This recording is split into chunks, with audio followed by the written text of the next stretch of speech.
Hey guys, I'm gonna switch over the camera in just a second. We are setting things up. Welcome to everybody that is here. Oh, I forgot my chat. Goodness gracious me. Let me get this up real quick here. So we have a restream chat, we have the YouTube chat should be here. Okay. Oh no, and now I got text to speech. So this is even more fun. I hope y'all are doing good. Enable text to speech. Usually yes, restream, but not today. Today we can use our eyeballs and read some stuffs.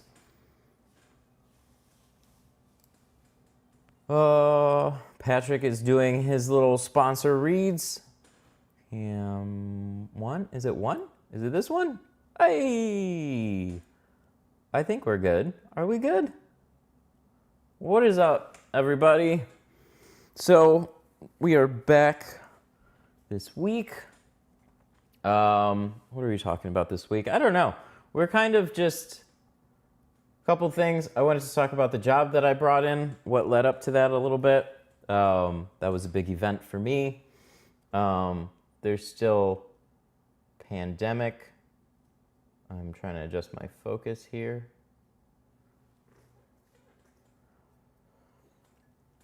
And I told him to get topics together.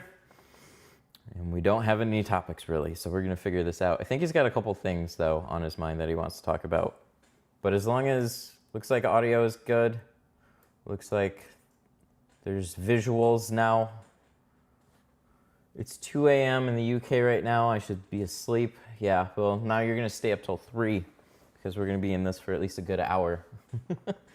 What is up? Nick Scott, Christopher, A. Garcia, Miguel, Leo, Ben, Rick, and whoever else is here, welcome. Hope you all enjoyed that Subaru. Hey, Ken. That Subaru was a good time. Really, really like that stream. I know Patrick has no sound. He will. He's reading sponsor stuff right now.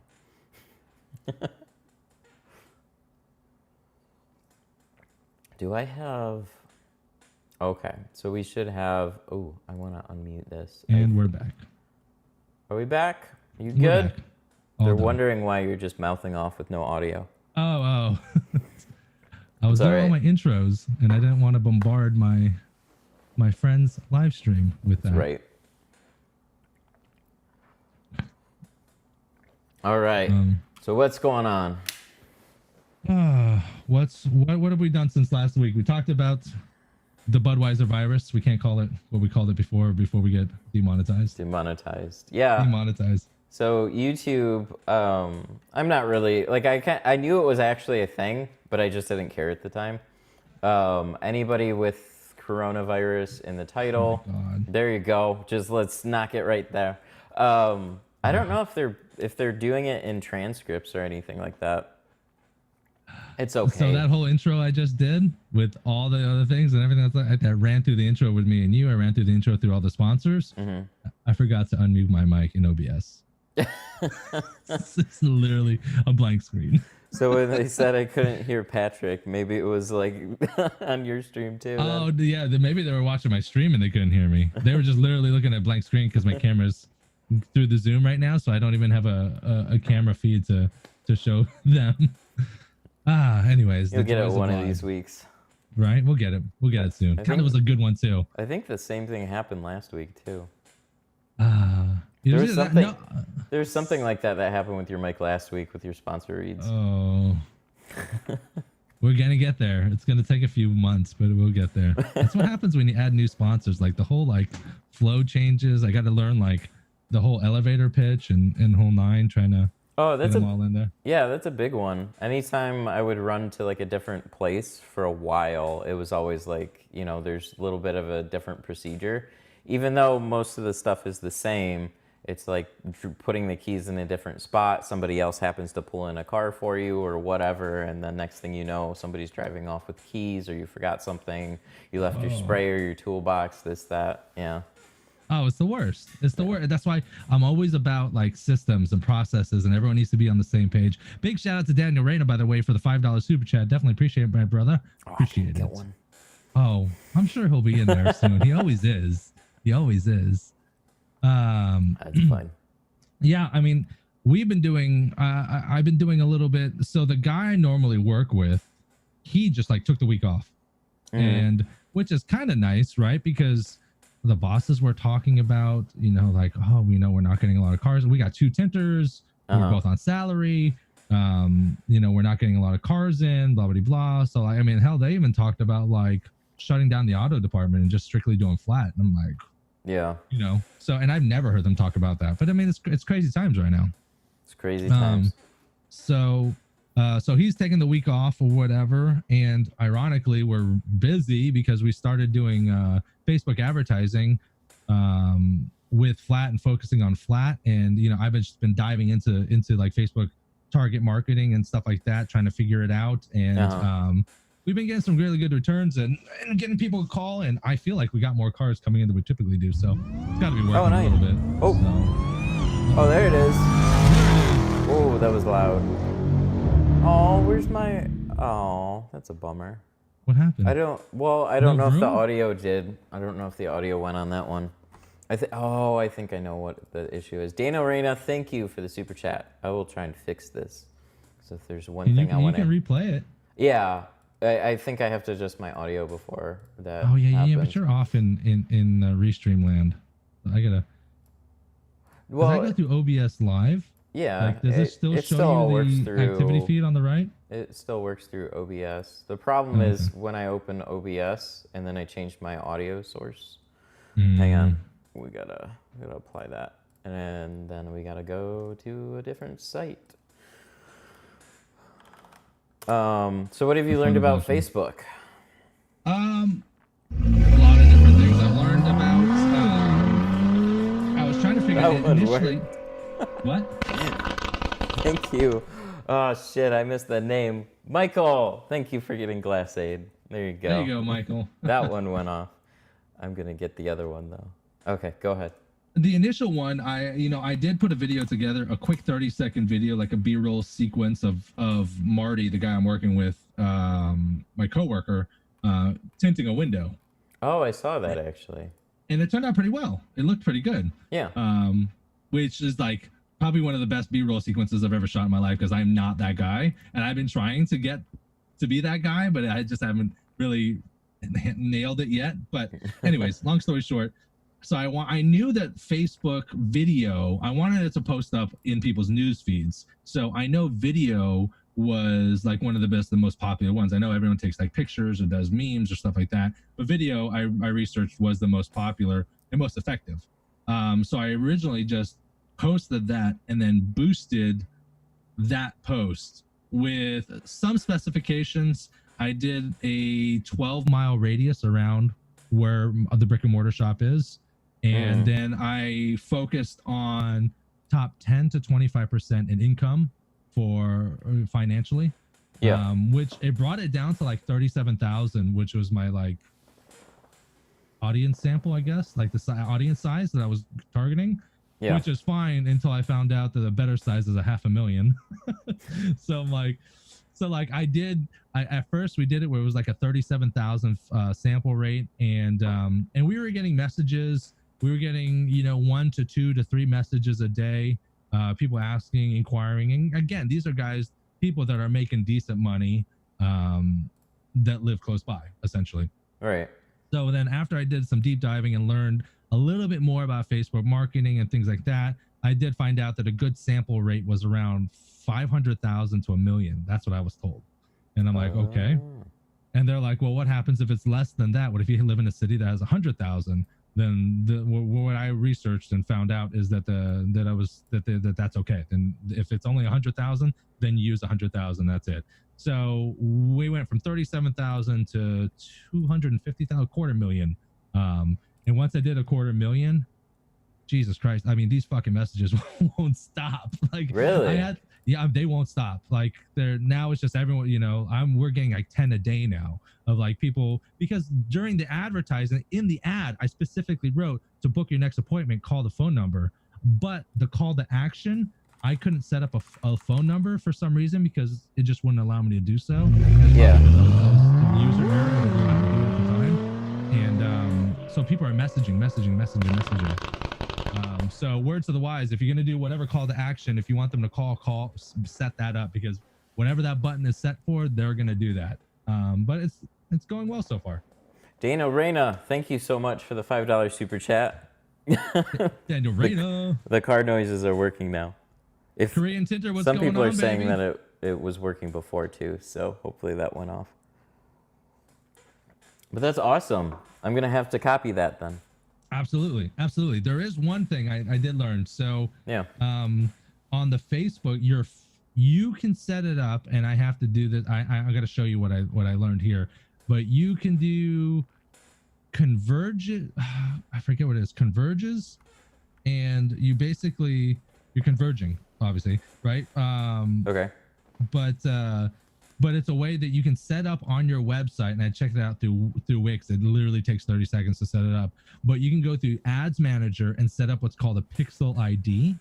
And what that'll do is you can set that up in your website so that when you set up a ad campaign, let's say to drive people to your website to generate leads, because it was the two options was either purchase a product or generate leads. Well, I don't have any products to purchase, so because I'm a service. So it's generate leads, and that's what we're doing.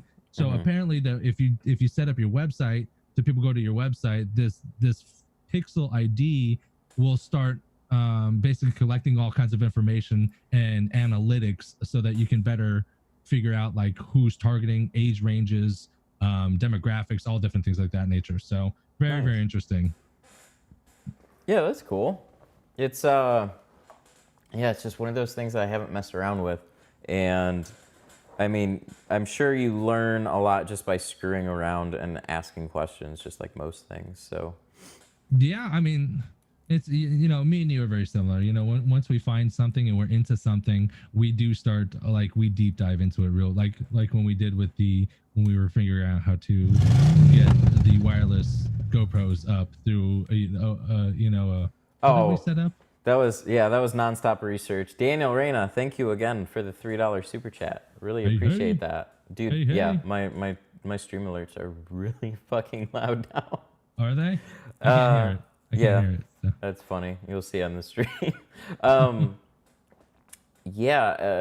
So I have this problem with researching topics to absolute death. Whenever I want to do anything. So this whole GoPro RTMP thing, I couldn't find a single person that has actually done it, but I did end up finding a tutorial of a guy that did it with his phone.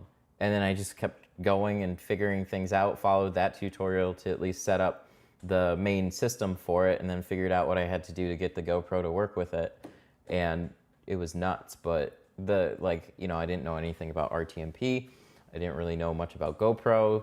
I didn't know anything about an Amazon server, let alone all the, a whole lot about, even OBS at the time. I was still getting used to figuring out, where to put my stream overlays and mess around with that and what are the options for that.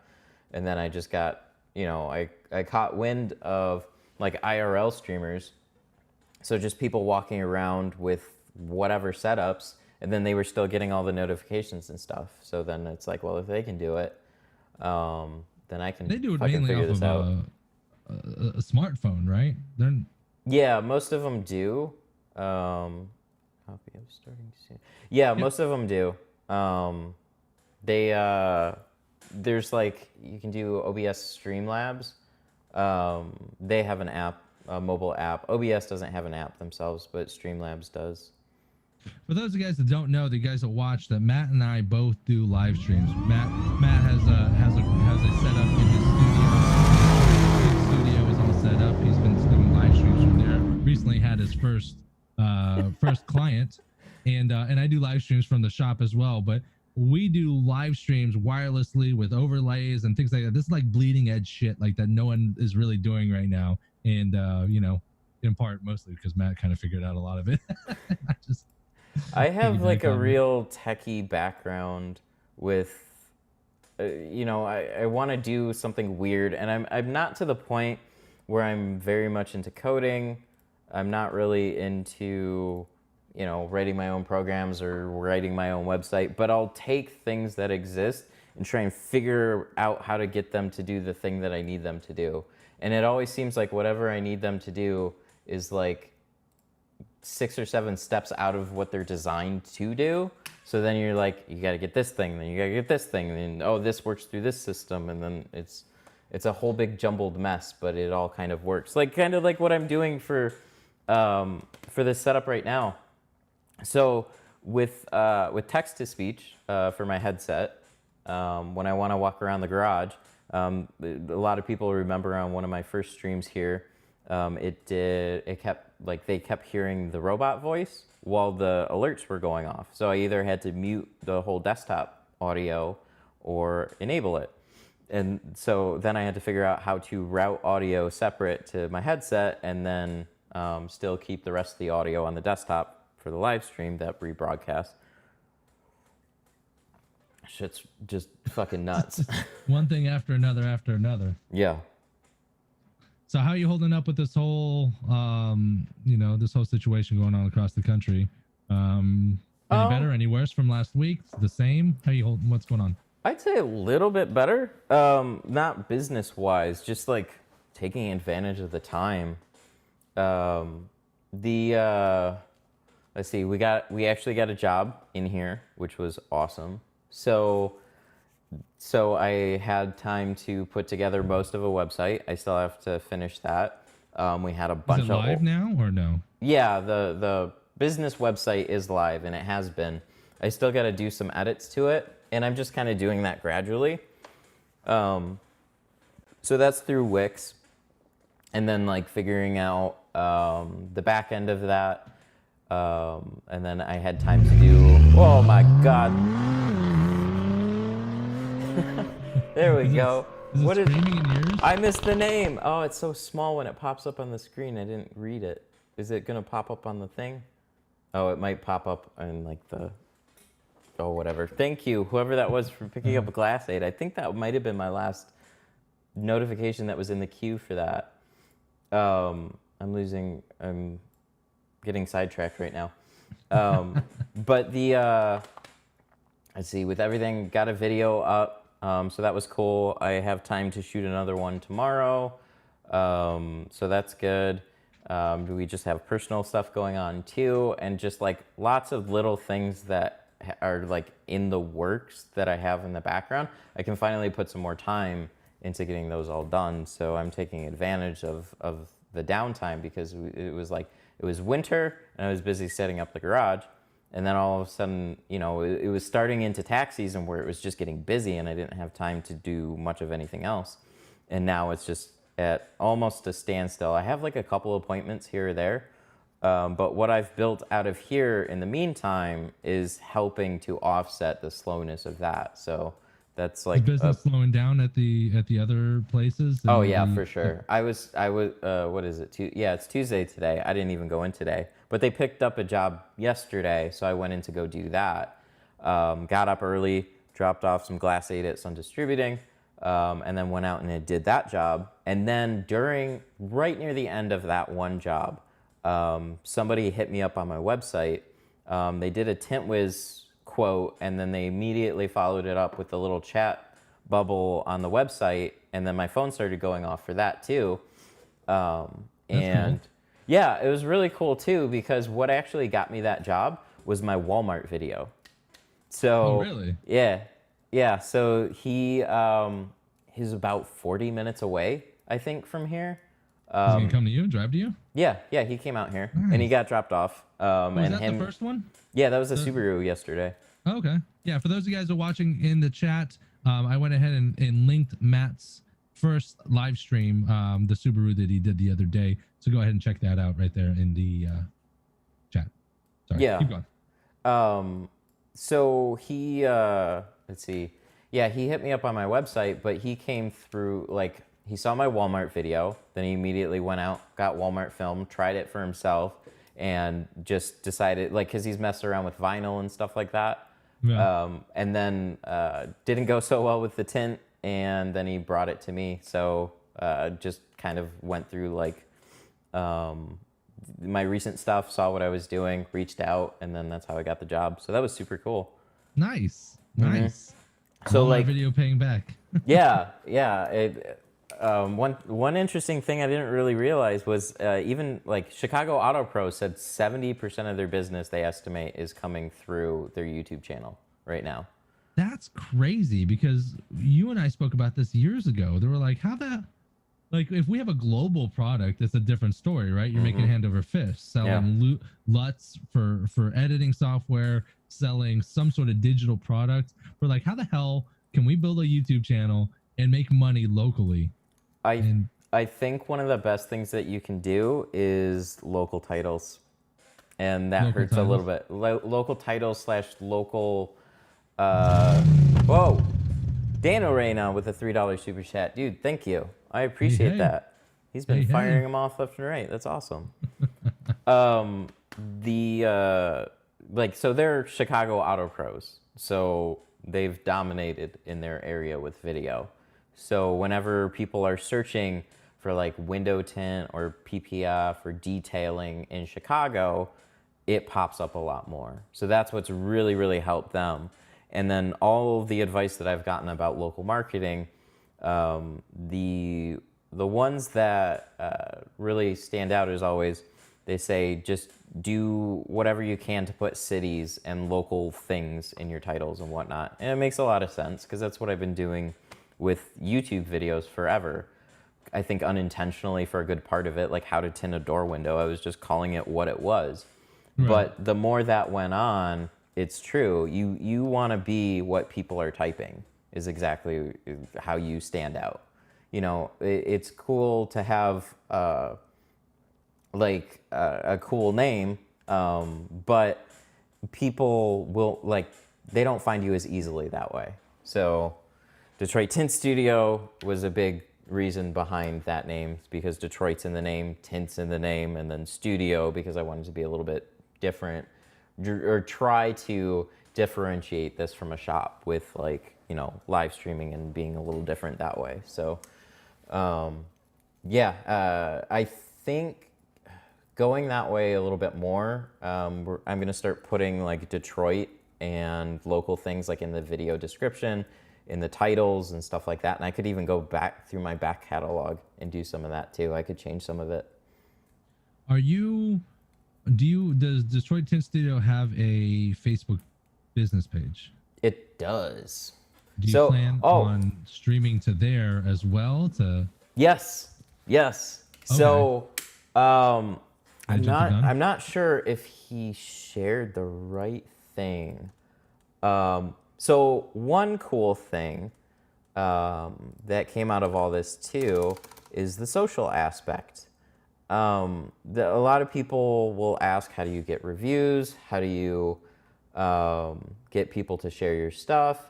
Oh, and this is streaming on Detroit Tint Studio right now. Oh yeah, I should disable that one. Oh, it's fine for now. It's just more about what I do.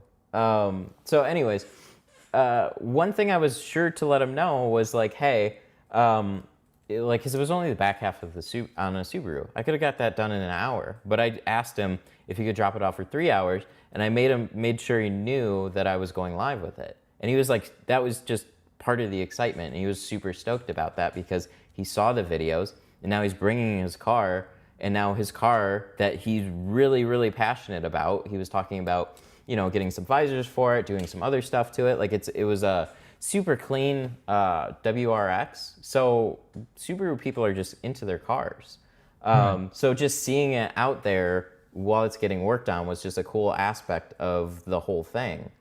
And then afterwards, you know, I told him, I was like, hey, dude, thank you so much for bringing it out. This was actually the first car that I've done in the first paid job that I've done in the garage. He was super stoked about that. And then I just asked him, I was like, would you mind sharing my live stream? And he's like, yeah, whatever you want me to share, just send me links and I'll share all the things. Because he was just excited about, like, it was just a super cool customer experience, just completely different from what, you know, what's usually going on. But when you make that connection with a customer and they're just like, they find you because of the cool things that you're doing, it puts a whole different spin on their experience when they come there, because they're all in support of what you're doing. So afterwards, I had some posts on the Facebook page, put it on the Google My Business listing, and then him and what looked like, I think, a relative, they both shared the post to their people. So nice. Nothing. Now got it circling. Yeah.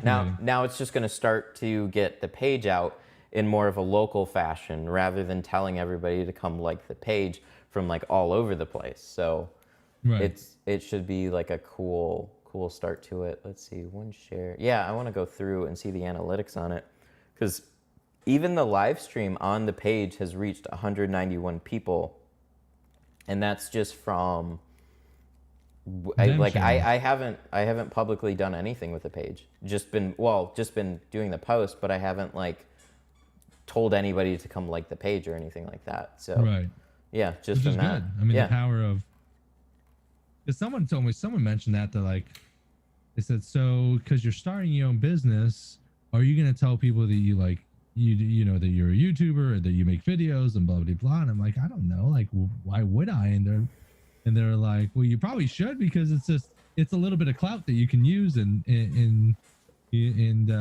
kind of work to your advantage. And I'm like, I was kind of on the fence, but then, I mean, I guess, you know, at some, you know, whether it's one person, there's someone out there that would love it, right? I think there's probably more people than you think. And I'm not saying I'm going to get every customer off of it. But it was like, one of the things that I was a little bit concerned about was, you know, if right now I'm still working on the website, so it's mostly pictures of the cars that I've done, not so much the space yet. Whoa, what was this? Sam, god damn, I can't read it. Somebody else picked up Glass Aid. We gotta change that so I can read it. Yeah, well, you can see it on the thing, but it's like, it's on a low res monitor. And I'm like, what is that? What? But thank you for getting Glass Aid. I really appreciate that. Dude, there's been so many people that have gotten Glass Aid in the past I hope week. you got enough, because you're gonna run out again. Yeah, oh my God. Dude, that was crazy. So they sent half the order, which was 600, which is a lot. And then originally Sun Distributing was ordering half of that. But only half of the order got here. I think they had some other stuff going on, and then whatever with Corona, but they told me they were just sending half, wanted me to check it, and then they were sending the other half. But so that got here. So I had 600 rolls here, and then immediately cleared out within the next 2 days, cleared out 200 rolls, and then dropped off 300 there. So I only had like 100 left here. and then that's still selling out, and it's just like, oh God, I hope I can hold on to enough until the other rolls actually get here. And then probably within the next few weeks, I'll have to put in another order. I don't know. It might That's a be good problem crazy. to have. Yeah, it's a great problem. There's Great been so problem much to have. support behind it. It's been sweet. But with that appointment, like, and just in general, I don't know. I think it's never a bad thing to let the customers know what you're about. But with that one that came here, I was slightly concerned because, like, you know, they're coming to a house. I don't know if they realize that I'm tinting out of a garage. And I honestly think that, you know, I'm as nervous as the customers might be about coming here, just because, like, yeah, it's set up for it, but it's just, there's something different about going to somebody's house and getting a service done. It's not like, you know, it's just not familiar. So I was trying to make that as comfortable as I could. So one way I did that was like, hey, I don't know if you've seen my YouTube channel, or like, here, you can go here and you can kind of see a little bit more about what I do. Because I tint out of my house. And that's when he said, oh, I already saw the Walmart video. That's how I found you in the first place. And it was like, oh, cool. Okay. So there was instantly like that connection point too, where it's like, okay, sweet. Now I'm just talking to somebody that understands kind of what I'm about. So this is really cool. But yeah, he was, I don't know. He seemed pretty psyched to come out here, and I was like, yeah, you saw on the live stream, dude. I was stoked. It was great to finally get that first car here. Well, then too it was because you did some test streams from there, but like when you did the WRX, you had the lighting up, you had the poster up in the corner, and it was a whole different, like a reveal, you know, so definitely awesome. Blocking it right now. Yeah. I know, right? Oh, that came in such a great time. That was so cool. I love when they do that. They've done that a couple times with like some business cards, and like the Tint Wiz tri-edges, and you like just walk out the front door, you have no idea that it's going to be there, and then there's a box, and you open it up, and it's all like Tint Wiz stuff, and you're just like, oh. They're good peoples. They're really good peoples. Yeah, and that logo, with like the lighting and it looked fucking sweet. So yeah, that was fun. I don't know. So my prediction is that like whenever this whole thing blows over, obviously I think people are gonna like still be really weird. It's kind of like the pool just opened up, and I don't think everyone's gonna dive right in. I think everyone's gonna like dip their toe and then dip their foot and then get a leg in. You know what I mean? They're gonna go back slowly. So like, I was thinking this today. I showed up at the post office today, and they had I had DSP to send out, and I go like every morning to the post office. They had gotten clear shower curtains to drop from the top down to have like a barrier between it. But like a lot of people are doing, like Publix. I don't know if you guys have Publix up there. No, not up here. We have Meijer though. Meijer.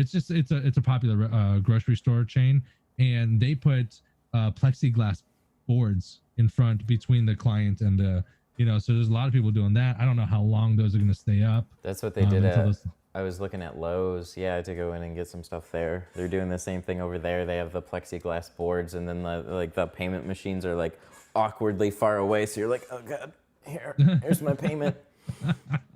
But yeah, everywhere, like food places, they're only doing drive-through, or delivery, or pickup is really all you can do. They can't have seating for anybody. A lot of the stores that we go to are either completely shut down or close much earlier than they normally do. So what's your thoughts? And I don't want to load the question for you. What's your thoughts in regards to window tinters right now in the current situation? Do you think people should be working? Do you think people shouldn't be working? What's your thoughts on that? I can't make that choice for them. I mean, me personally, I'm working a little bit here and there, and I can't blame anybody that does right now. There's like, you're stuck in a rock and a hard place because you don't want to be responsible for spreading it, but on the same, you're trying to temper down the system so you're not overwhelming it. And I get that it's going to happen gradually regardless, right?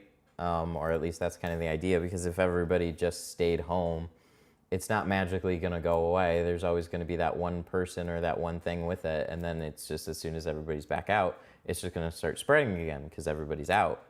So I don't know. I'm not an authority to really tell people what to do about that. I know. Oh, no. I'm not saying that what you say is like what every tinter should do. No, I'm just curious what you feel, because I've heard other tinters, like people, tint shops in California that are like locked down, right? Yeah. Governor DeSantis, he's the governor of Florida. Like he's like, no, we're not shutting down the state. Like, yeah. I've actually seen a couple of those. Yeah, where everybody else is like, yeah, we're shutting down here in the state of Michigan. Like, it was funny after we talked last week. The governor put out a statement saying that if you don't think you're an essential business, then you're not an essential business and you should shut down. Shut it down. Yeah. So I get that. But, you still got to pay rent. You still got to do regular stuff. I mean, the state looks like they're going to take care of people for the most part, but it's that scary part of not knowing exactly what they're going to do. And so they've been coming up with things, and it looks like they're stepping up to the plate in a bunch of different areas. At least coming out with stuff to support people, because they really, I don't know, as far as I can tell, it seems like a lot of the politicians realize that how critical this is for all the small businesses and stuff like that. No, people are hurting. Yeah. 08 was a long time ago. Yeah, literally, they see, you can tell they see a clear connection between like, hey, you can't work for a month, and then, oh yeah, our statistics say that, over 50% of people are week to week or can't put together $400 or something like that if they needed to or something like that. So that's crazy. Yeah, that's an insane statistic. So at least they see that type of stuff. I don't know. I think there's some things that you can do to be safe about it. Spreading it. There's all sorts of rumors going around here, there, and we're still not completely sure 100% to the extent of how easily it can travel from one person to the next. We kind of know more how long it'll stay on surfaces, but there's new information always coming out. And then there's a lot of misinformation too. So that's one reason YouTube is demonetizing people that say the C word. Right? But the C word. I like that one. Yeah. I like that one. Oh, sorry, keep going. Yeah, it's just wrapping up. I don't know. I'm still tinting here and there when they have jobs, because at this point, there's hardly any people even asking about it. It's so minimal that I need to pick up a little bit here and there when I can. So I got to take care of me. I got to take care of my wife. I got to do what I got to do. And I know everybody else needs to do the same too. So. I know we've, I kind of feel that I am in the same boat, because I know, and I mentioned it earlier during my live stream when I was doing the CLS today, and I know a lot of people are out of work, like bartenders, restaurant owners, restaurant servers, people like that, that would love to work but can't work and can't work. And then there are other people that are in a loophole, like window tinting is in a loophole, right? Is window tinting an essential? Probably. I mean, realistically, probably not, right? But it's still categorized as automotive repair, so it is what it is. Right. You can't. I didn't make the rules. I just, Right. So and I went across this thing where it's like, if everyone stopped working completely, and there's no money being generated at all, it would just further the demise of the current economics of economics right now and the economy. And so I think the people that are working should work if they can work, because I mean, I don't know if, I'm not an economist. I have no idea, but in my opinion, I don't know, maybe that would not have such a horrible outcome, I guess. I don't know. Maybe slow it down a little bit. Maybe we're all fucked. Who knows?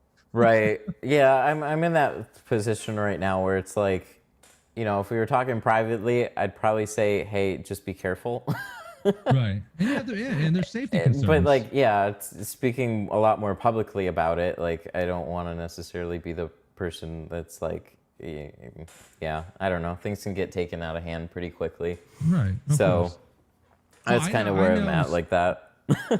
Brick and mortar shops are hurting, right? Because there's like stay-at-home orders, and whether or not you believe it or not, or you tell people or not, people are not wanting to go out, right? People are not risking it right now. Yeah, And that's generally the thing. So like even if you were staying open right now, it's just harder to pick up jobs anyways. Right, exactly. I do know of a couple mobile guys who I keep in contact with that are doing very well. Really? Mobilely. Very well. Nice. Because they're spinning it in a way where it's like, I come to you. They're doing consultations via FaceTime or Facebook things. So they're never meeting or never touch base, never physically contact the clients. They'll go to their houses. The garage is open for them. The keys are in the car. They're sanitizing, paperless or contactless, famous, the whole nine. Yep. You just send them a link and they pay over their phones and exactly. wave out the window and there you're on your way. leave the car sitting there even for like a solid day and you'd be fine everything too. will be fine. Exactly. Yeah. That's nice. Yeah. So are you gonna start doing that? It's like the worst thing in the world, right? Because so I had a conversation with my bosses, right? And my bosses are not your if I was a typical tinter at a typical shop, my ass would be fucking fired. Okay. but like, so I'm very public, I'm very open. I've been there for 3 years. I'm very transparent with them. And one Saturday before all this craziness started happening, I've been revving up Sun Solutions tinting for the last 2 weeks, 8 weeks, whatever, 10 weeks, whatever it is. And I'm public with it, and she knows, and she follows me, and she does this stuff. She's like, so I see the business is growing very rapidly, and I'm like, I got a van now. I got a full supply of window films to everything. And long story short, I told her, I said, listen, I would like more money, but we don't have the cars coming in to justify me asking for a raise. And I figured if I can start doing my own thing and kind of stay there to the tail end of the week, Thursday, Friday, Saturdays, give them the big money days. Because if I'm making my own money Monday, Tuesday, Wednesday, or something like that, or Sunday, Monday, Tuesday, Wednesday, I can make more money because it's all coming to me, right? I don't, so, and then this whole thing happens, and it's like, I just bought a van, I just did this, after you get the van, everything, and it's like, I mean, it's a double-edged sword, because in the event that it's a real possibility that the shop slows down so much that they're running at a loss. They're not going to run at a loss for flat, but they're going to run at a loss for auto, especially with 2 tinters that are on salary, not on commission. And basically they weren't doing any advertising for the auto side. So if it happened where like they ended up closing up the shop, at least I have an opportunity that I could just go out on my own and be mobile and do something like that. But then again, then you kind of jump off. That's why I wanted to do like one day at a time, transition slowly, not like jump completely on my own. Yeah. It's kind of like a half a sink or swim, and kind of like, so, and again, you know this, but I'm the only one that works in my house. So like I got to be, my moves have to be very strategic, because I can't afford a loss at all, because if I lose, then it affects my kids, affects my old lady, affects everything. So right. Yeah, that's how I've always been with a lot of things, is always keep one foot in one door and one in another door, and then gradually leap into the next thing. That's been a trend for a long time. I'm never one to take, okay, we're gonna do this now. Yeah, not entirely. I feel like every time I like just straight leap for it, like I end up catching air and then falling hard. It's like, Yeah. I never catch the updraft and fly away. You know what I mean? Yeah, I can imagine. And like it gives a chance, and that's kind of what I've seen with people that build their businesses out of their garage or something like that. It's like that's a very gradual thing to do. It's a very safe thing to do. And then they kind of build up into a physical location if they feel like taking it on. And they already have like a clientele base ready to go, where if you just jump right into the shop, it's like people don't know you're there, and that takes time to build. So that time, try and keep that one thing going, and then build it up over time, and keep doing the other thing if you can, and then step into that new thing. Baby steps. Yeah. That was the whole goal. Trust me, I'd love to have a shop. I'd love to have, because I can run everything. I can run all my videos. I can do a setup like you where I have cameras everywhere while I tint. I can do live streams. Like that's very convenient. And then I can crank out cars. I can crank out content on the downtime. I can produce DSP. I can edit videos. There's like, it's not just a tint shop. I don't need an uber successful tint shop, but it's like a location where I can do all my work. True. But you know, I didn't get the house, and I wanted to get the house first. And the old lady brought up the point, like, why don't you start mobile first, build a base? I'm like, okay. And then really I should have gotten like 3 boxes of film and rolled around in the Rio, not drop 28 grand on a van and get $10,000 worth of window film and go, you know, whatever. True. It's like go bigger home. Go bigger home. You definitely could have in the Rio, but like I get the point. You know, you want to show up more professionally, not necessarily right out of the Rio. Yeah, I mean, I'm not, you know, it's 200, 350, 700. Those are my price points. That's for sedans, more for full-size SUVs. So right. But that's where I think your own content can really shine. So if you put out things that are starting to get picked up by local people that are interested, they know where you're coming from already, and you don't have to explain yourself. So that I don't know how reliable that's going to be for every job, but like I'd say that would definitely help you more than it would hurt you. Is it more? Do you think? I don't know. Like, do you think a client would see it? Because I don't think a client would be interested in watching an hour-long video of me tinting windows. No. But I think the authority that comes with behind that says this guy releases videos and people are watching him and this is what he does. He's got to be good enough to tint on my car, or right. I should trust him enough, or he's worth this dollar amount because he's doing all this stuff and he's right. good, right? And like, yeah, so I have this theory too. And people think that like, hey, if you're live streaming, you know, the customer's watching your every move, dude, they're going to get bored. Unless they're really invested, they'll watch a good part of it, or they'll watch some of it, and then they're like, okay, I get the idea. Like, I don't know how many times I've had a customer watching that like after 5 minutes, after they see a window get put on, they're just kind of like, they're over it. Like, cool. All right, I'll try. Yeah, like I'm fiddling on my phone. Okay. And they might see like a couple of interesting things, but most people are not sitting there like doing this, watching you closely the entire fucking time. Not unless they're really paranoid about their own car. So, you know, when it comes to stuff like that, like, yeah, maybe they're not going to watch all your content or anything like that and also be a customer. But yeah, like you said, they see you more as a passionate person that's somewhat of an authority on the subject. You care enough to grow a channel and put out good information and stuff like that. So, you know, I could only see how that would go to your benefit. So whenever you're putting stuff out there about the subject that you're working in, then it's like, yeah, of course I want him to tint my car. He fucking made a video about it, so let's go. And that's my plan for coming into April. Not only because there's what I think is there's 2 classes of people right now. There are the people that, you know, like the restaurant people, the people that lost their jobs and they're out.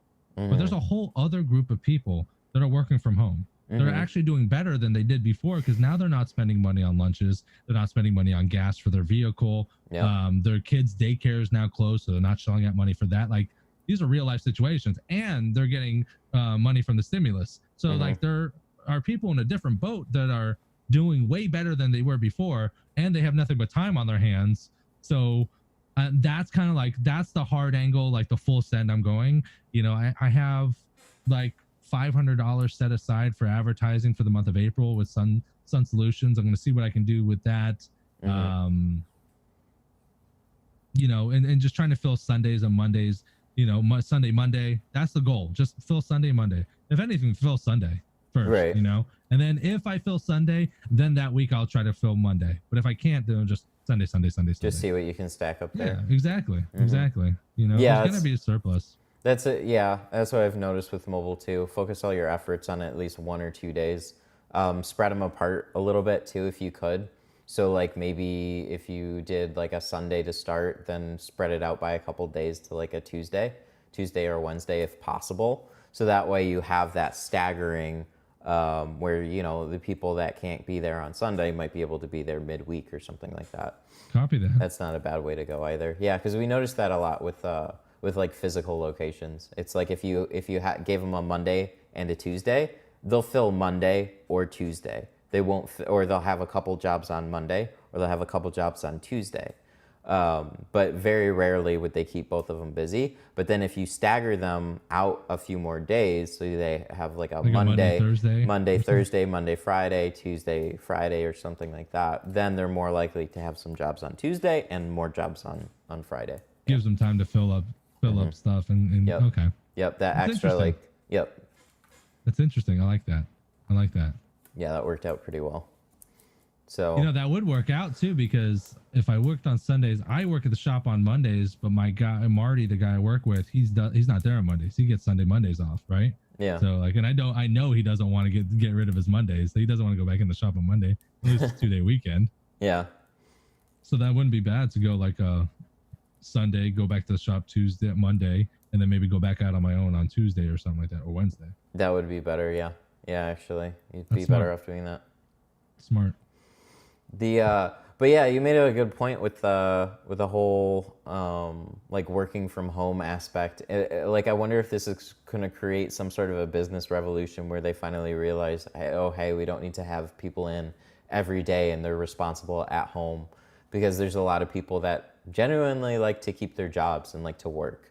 So Right. Oh, yeah. and then they can condense all their work down to like, most people can do a lot of their own, like if they're doing bookkeeping or something like that. I mean, chances are they have downtime during the day that they're just kind of brushing some stuff off or not working as fast, and then they can crunch all that or do it when they, hey, I got to run some errands now, and then I have time later on to get whatever I need to done. They're responsible enough to do that.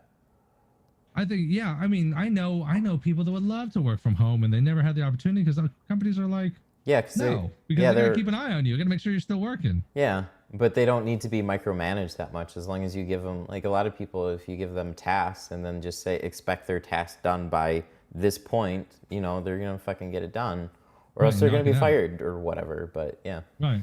yeah, you might see a big, I don't know, you might see a big revolution with some of that working from home finally. It'd be interesting. That's another thing. Because with Facebook marketing and target marketing, you can niche down your audience. Mm-hmm. So one of the niche downs is targeting people that work from home. Yeah. So that's interesting. Another one I saw, and I don't know if it I don't know if how niche down it'll go, because the guy said the one video I watched where that actually gave me an actual number, because I was looking to see like what is a good sampling, a good audience reach. Like, is 500,000 too much? Is 10,000 too much? Because 10,000 people is a lot of fucking people, right? But like in the grand scheme of things, it might not be if you have 1 million people in your city. So the person I found said, you should try to shoot for 500,000 to 1 million. But there is a subcategory called small business, and for people that are interested, it's under interests, and then businesses and industry, and then it's small business, and then you can niche that down even further to engage shoppers. So what that does is that it finds people that spend money on small businesses. So, right? How does it know that? It's scary. It's the same reason that when you Google search something, and then you find that you're getting ads on Facebook from what you just searched. Like, there's the same reason. I didn't understand website analytics until I had my own website, and then like you've seen them on a couple of different platforms. The amount of information that they have just from somebody, like they know how long that you're on a page, they know how long you've been viewing it, they know what you've been looking at specifically, like where your mouse has been. They can tell you so much just off of that. Then they ping they would know where your IP is coming, so they know your general location. And like, yeah, it gets a lot more scary than that. And then you cross that with, you know, search, like a lot of them are tied together. So when you go to like Home Depot and then you start seeing ads on Facebook for Home Depot, yeah, discount here. that shit gets scary really quick. I had my other phone, the business phone, has the website connected to it. So through the Wix app. So I get a notification whenever anyone gets on the website. So I can in live person be like, hey, welcome to the website. And I was, which is creepy, right? Yeah. I was at work and I looked down and it said, ding, someone looking at your website from Lutz, Florida. I'm like, wow, there's only one person that knows that I own a website. And I'm like, and I talked to my boss. I'm like, hi, Michelle. What? Yeah. Well, it doesn't pop up like it, like, you know how that has that, like that little chat bubble in the corner? Yeah. It turns a different color. Like, oh, okay. I thought it would like open up a window and be like, brr, you know what I mean? And really scare people. No, they have to click on it. So. Oh, okay. Some of them do. Yeah, it depends on the site. Some of them will pop up like a welcome message, and you can set whatever the welcome message you want. Did you use Wix or Squarespace, or who did you use? Yeah. No, I went with Wix. What do you think? What's your thoughts? I like it. I think it is one of the most intuitive interfaces that I've used across the board. Nice.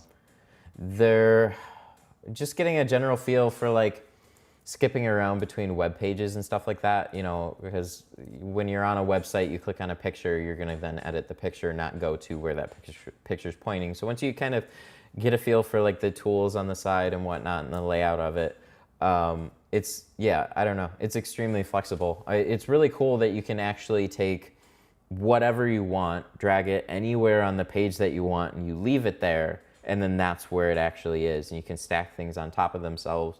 Because with a lot of them, like typing in Microsoft Word, I don't know if you ever like wrote a paper on Microsoft Word and then had to insert a picture, and then it just jumbles everything up and the text is all out of alignment now. And you got to figure out how to maneuver everything to get it all in place. A lot of them work that way. So like with the WordPress site, they were all like, you had to design things in columns and figure out how to arrange the columns just right and like layer things down. Wix is just like, nope, put this here, put this there, put that there. Okay, cool, I'm good. Ding, ding, ding. Yep.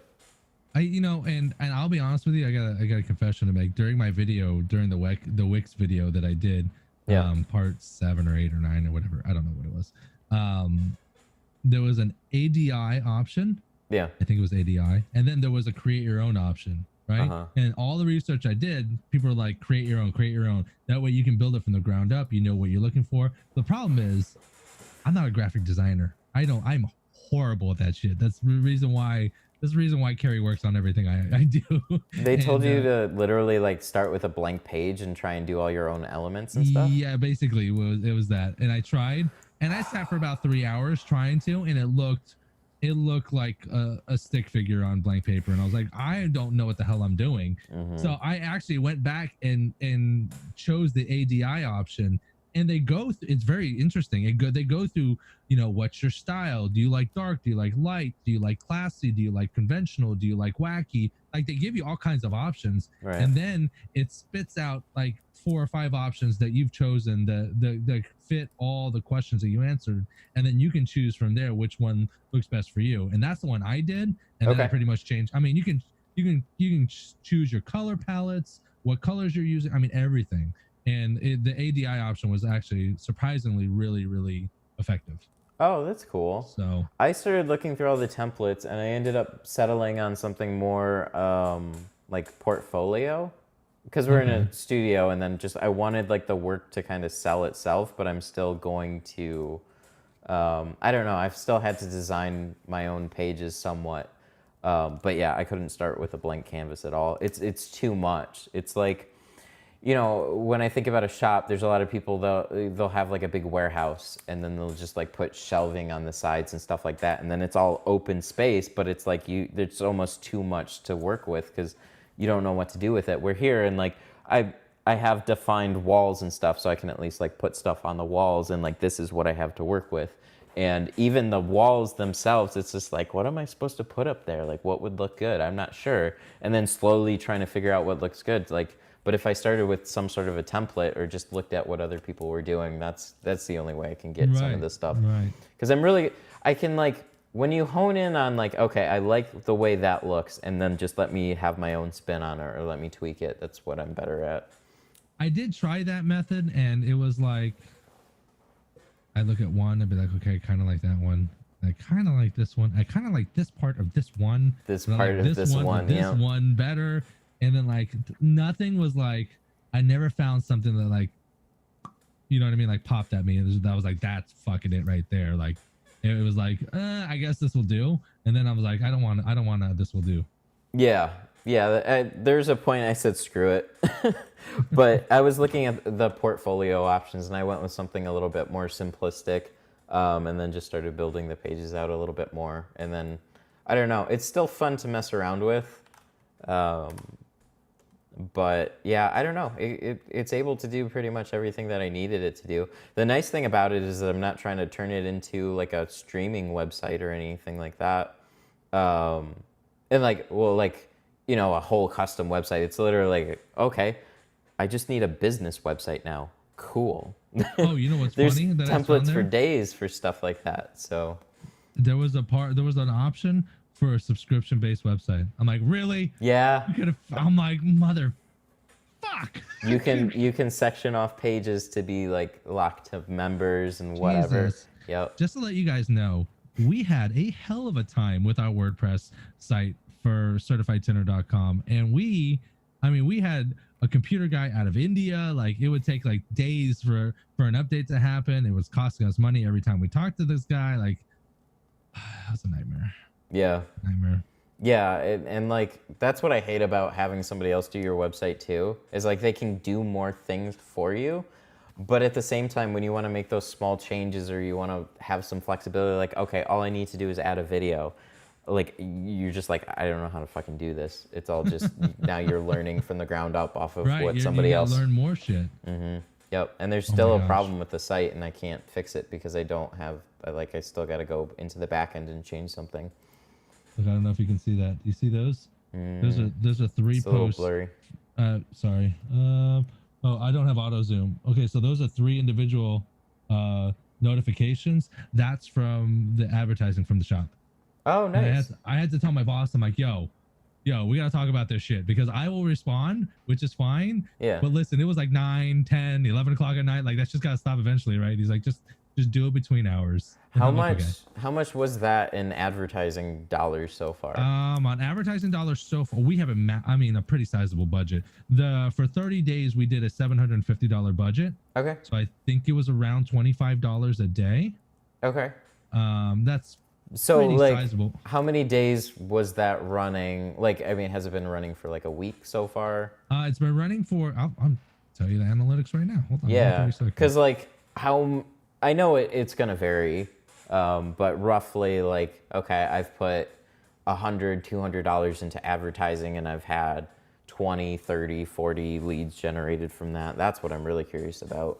Because yeah, I have no problem with spending money on advertising if it pulls in the jobs, but I'm really curious to see like what, a well edited video about kind of what goes on and then direct targeted marketing, what kind of effect that has in your area. Just to let you know, I look like a fucking marketing genius because I did this shit and I'm like, hey, by the way, I sent a snap picture of the insights. I'm like, by the way, the Facebook group or the Facebook business page has engagements has grown over 100% and visitations have grown to nearly 500%. And that was 3 days into the advertising. I'm like, I think this is working. I can grow your traffic by 500% in 3 days. The only caveat is to make sure that you've never had advertising ever. Don't ever spend a dime in advertising, and I can make you successful. Yeah, that was like when I got people to share my live stream on my Facebook page, and I had like no successful posts on my Facebook page, and then all of a sudden that one thing got so many shares and views, and it was like, your views are up 8,000% on Facebook. It's like, yes. Okay, so looking over the analytics. Mm-hmm. Messaging conversations started because don't forget the call to action is the click to message because I couldn't click to call, right? Which some people would say is not a bad thing because it keeps you on the Facebook platform. because people, if they go away from the platform, then they feel like you'll lose people already. Okay. So this has been running for 7 days. We've had 8 days. We've had 27 conversations started. So 27 is a pretty good one. Yeah. Cost per message conversation shared, $6.44. Wow. So 2 days ago, I edited it so the audience size went from 37 to 250,000. So real traction has really changed over the last 3 days. Okay. This one video view, keep in mind, I don't, what's the word I'm looking for? I'm an influencer, right? I'm a YouTuber. If you call me whatever you want to call me, right? I release videos, right? And I try to get a shit ton of views, right? This has been running for 8 days and it's got over 6,000 views, and they don't release videos, right? Granted, I'm paying for it, right? Right. But people are out there looking at it. Link clicks 126, comments 14. Here's the crazy thing. Yeah. Shares 12 shares. Really? I've never had 12 shares on a single fucking video ever in my life, and I do this for a portion of my professional career. You gotta ask. The power of Facebook marketing, like what people say, what Gary Vee said, it's like, it's unbelievably stupid, unbelievable. How so you've done it for 8 days and you've tweaked it some during that time. You've had 27 conversations. So what has this ad spend been so far? Like how much? So far right now in the last 8 days, it's been just shy $173.81. Okay. That's not bad. So I've reached over 8,000 people, 8,144. Post engagements, which maybe you can, then post engagement says right here, the number of people who saw your ad at least once. Reach is different from impressions, which may include multiple views of your ad by the same people. Okay. So 6288 in post engagements. Reach is the same thing, but multiple people might have viewed the same one. But yeah, I mean, I think it's going pretty well. It looks like, no, that's awesome. I have demographics here, mostly men that are clicking on it. Right, and the real question is, out of 27 people, you've spent $174. How, like, out of those people, now you got to track how many people have come in out of those 27 conversations. Yeah, what is that? Let's go 175 divided by 27. Yeah, like 644. It was what the cost breakdown was. Yeah, 644. And then out of those people, how many people actually got window tint? Like that one I don't know. Yeah, that is. One I don't know. Because that's the link that I don't have, because part of the advertising is those are just conversations. Yeah. I don't know how many people just read the post and actually followed along and said, hey, there's a phone number. I'm gonna call this number right now and call right in. Right. I have no idea, because I don't. Because pretty much at this point, if you got one of those 27 people to come in, then you're at break even. And then it's at least you got 26 more chances to try and land somebody. And if you can't land one person out of 26, then you probably have a little bit of an issue. You got bigger problems than fucking trying to figure out how to tint. You got big problems. Yep. So that's cool, because I want to do a video for the studio that's a little bit more artistic. And then start pushing that, much like what you did for that. I don't know if I'm going to do so much talking or whatever, but just kind of, there's like a couple I want to do. One's like, you know, a cool vibe from what happens here in the studio. Maybe I can take footage from the live stream. I'm not sure yet. I'll go through some of it. But yeah, and then push those out locally and then see what happens. Yeah, and it's story. Tell a story. What is, you know, and there's a number of different things. You know, advertising is always doing one of two things. You're either building brand or you're building a dollar, right? You're selling a product. Yep. You can't do one of each. So sometimes you run an advertising just to build brand, just to let people know that Detroit Tint Studio is around. And then you do another video that's like, look what Detroit Tint Studio can do for you. We have this option, we have this available, blah, blah, blah, blah, blah. So those are two different routes. Also, one thing that was really interesting that someone mentioned through one of the videos is that this Facebook stuff, the advertising, whether you're going to Messenger, whether you're going to your phone, whether you're going to your website, you're getting the people there from Facebook to wherever your call to action is. That doesn't mean you're going to close ass right then and there. You know what I mean? No. It is still your job to answer the phone, speak elegantly, correctly, in the salesy way so that you can close a deal. Same thing with messengers, you know, same thing with your website. Like everything on my website is 100% transparent. Like I have all my pricing right down. It explains everything that I do, how to set it up, lead generation, like the whole not everything. Yeah. So that like, you know, you have to be set up. You can't just pull an advertising campaign and that's just going to make you money. You have to be able to answer the phone and still close the deals. Yep. And that's a big thing. Yep. That goes to that whole impressions thing. So even when you get, you know, 500 people to look at it and you don't necessarily see a direct result from that, like a click through to an immediate sale, or, you know, depending on what you're doing, it could end up to you a number of different ways without you even realizing it. So that's why, like, if you can, you'd have to basically keep a list of those names and then go through all your invoices within the past week and see if any of them have converted into actual tint jobs and like what the price point was at that point. Then you would definitively know how much you made off of that. Oh, and see, that's the thing. When I and this is really good because obviously this is really great for the shop I work at for now, but this is also a really great dry run for me for when I put my dollar in there for Sun Solutions. I kind of have you know, a little skin in the game already.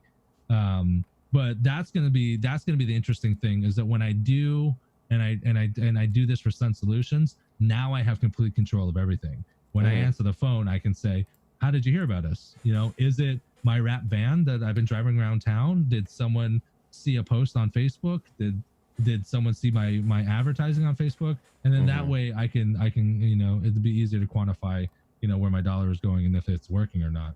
Yeah, and I've heard at least like a lot of companies just have general whatever advertising because it's all about getting impressions. Like the first time, the second time you might not, you know, you kind of ignore it or whatever, but then the more you see it, that's their goal, even though it might not do anything immediately for you or for them. They just, you know, it's a smart thing to do is impressions over and over and over again. So it's very interesting. Yeah. You yeah, know what marketing's super fun. You know what's interesting too is that, you know, I'm not like you, right? I don't get massive amounts of videos, and the live stream thing is still like picking up momentum. Yeah. Like I changed it up a little bit because you know how my live streams from the shop was always the same, like orange and blue, like the same picture.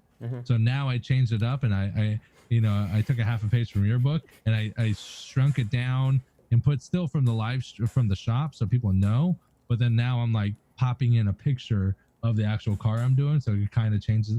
Because I was doing, you know, I was looking at you, I was looking at Sean over there, Winter, you know, everybody. Like, yeah, I'm like, well, how can I make this better? How can we fix this? You know, because if not, the words are different, everything else is the same, and then I feel like people are like, oh, I saw that one. You know.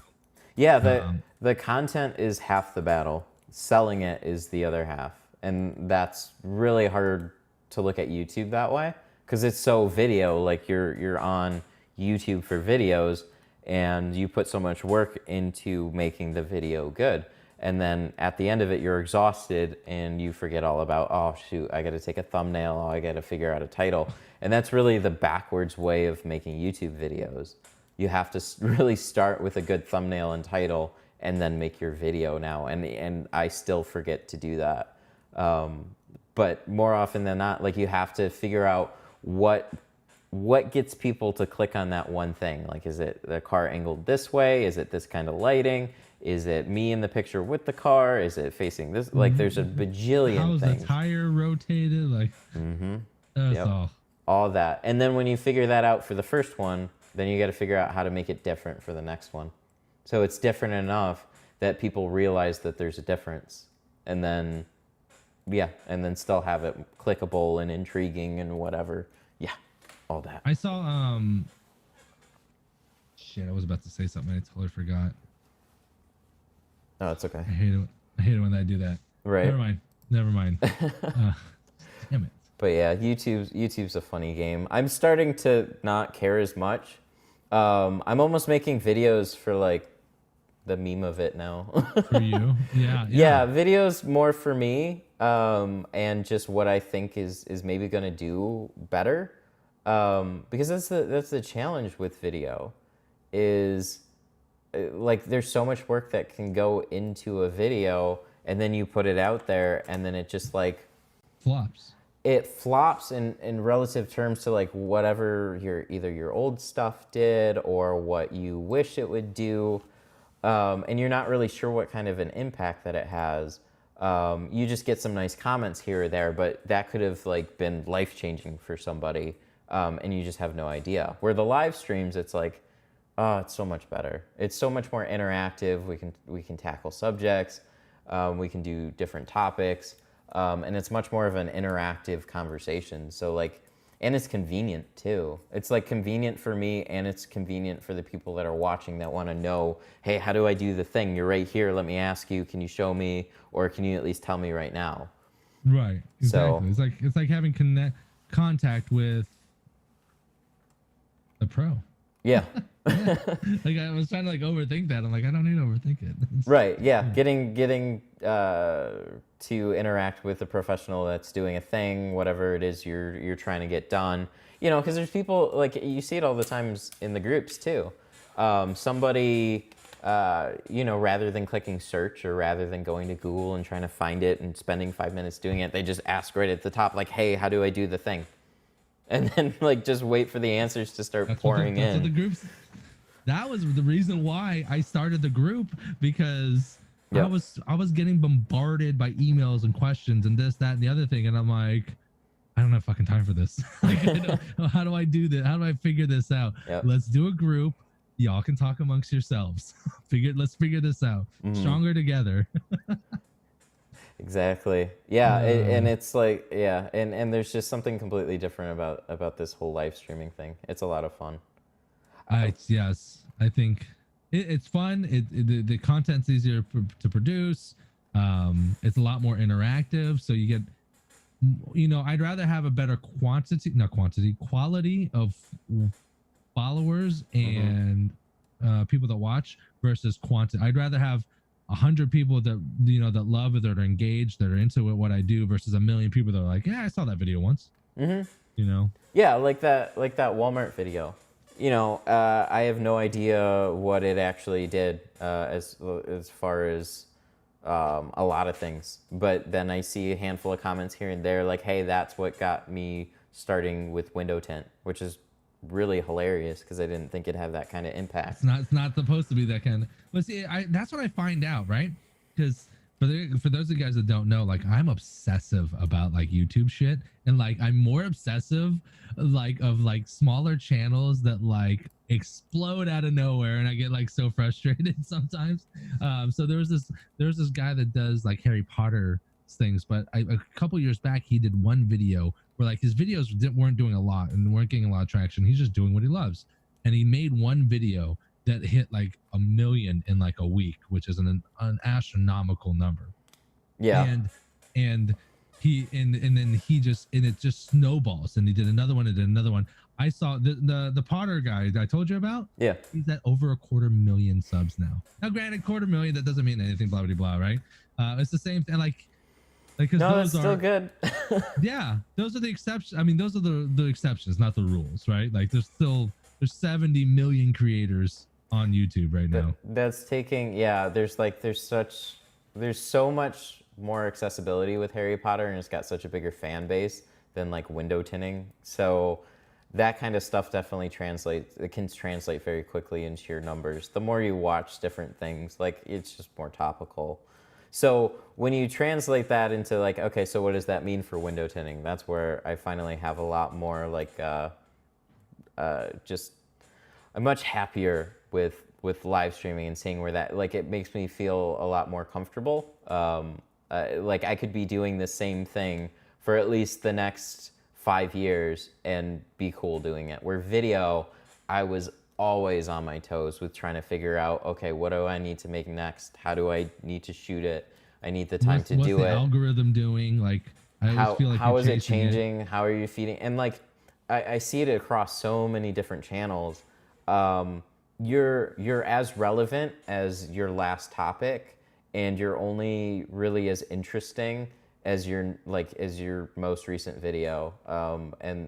After, you know, like I see it. I bring up Devin Nash a lot, but I see the clear difference with him too, or that same trend.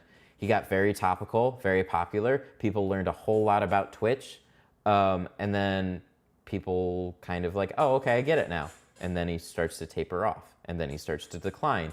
And then he's in that same type of slump trying to figure out, okay, shit, what do I got to make now that'll start getting views again? To bring him back. Like, but you're always chasing. You're always chasing the high. Yep. It's like, ugh. Yeah, it's just a numbers game unless you've just been doing it for so long that you've built up some type of like a consistent show that people come back for, and it's very, I'd say, scripted in a way. You know, like, I don't know if you've seen Good Mythical Morning. They're Rhett and Link on YouTube. They've been on for years. They have a pretty scripted show, and they come in, they shoot it, they have editors, they have a producer. So they pretty much just come in, do the thing, bring their own personalities to it, and then leave. But they've been doing this consistently for ever since YouTube was a thing. So unless you can figure out how to stay that type of relevant and have that type of consistency with some type of a show, it's going to be very difficult to keep trying to